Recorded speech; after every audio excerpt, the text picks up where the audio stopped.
शिंदे समिती ही रद्द करायची नाही. या समितीनं काम वाढवत राहायचं, नोंदी सापडत राहायच्या, कारण मराठवाड्यात नोंदी कमी सापडल्यात आणि महाराष्ट्रात सुद्धा त्यांनी काम करायचं.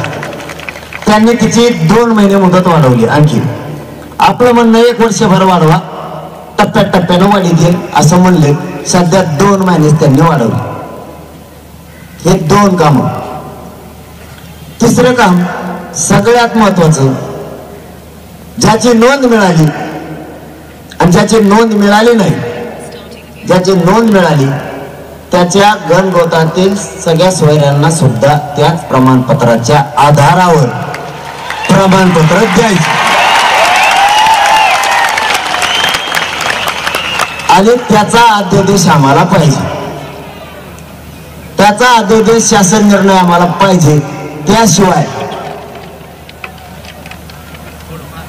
त्या सोयऱ्यांचा त्या नोंदीच्या आधारावर फायदा होणार नाही. आता त्याच्यात काय झालंय,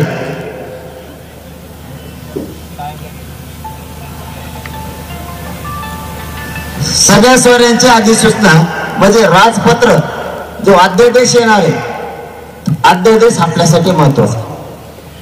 या 54 लाख नोंदी प्लस त्या 54 लाख बांधवांच्या परिवारात ज्या नोंदी दिल्या, हा एकूण आकडा आणि त्या आकड्याच्या आधारावर जे सगळे सोयरे यांना जर द्यायचं असेल, कारण त्यांच्याकडे नोंद नाहीये, ज्या महाराष्ट्रातल्या मराठ्यांकडे नोंद नाहीये, मग त्या नोंद मिळालेल्या बांधवांनी शपथपत्र करून द्यायचं की हा माझा सोयर आहे.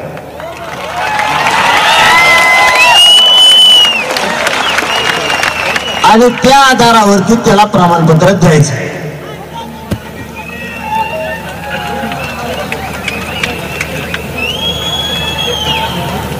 त्या शपथपत्राच्या आधारावर त्याला प्रमाणपत्र द्यायचं. लगेच त्या शपथपत्रावरती त्याला लगेच दिलं, तुम्ही नंतर त्याची ग्रह चौकशी करा.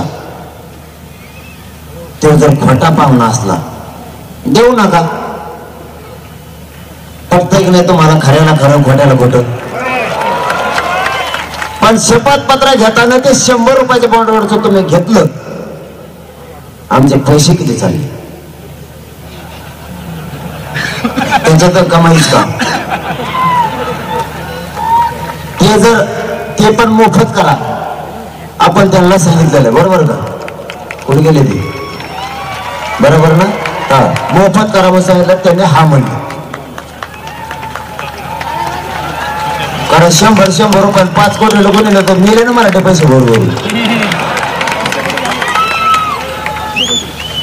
आता मेन खोटी ते झालं का, आता ध्यानात आलं सगळं.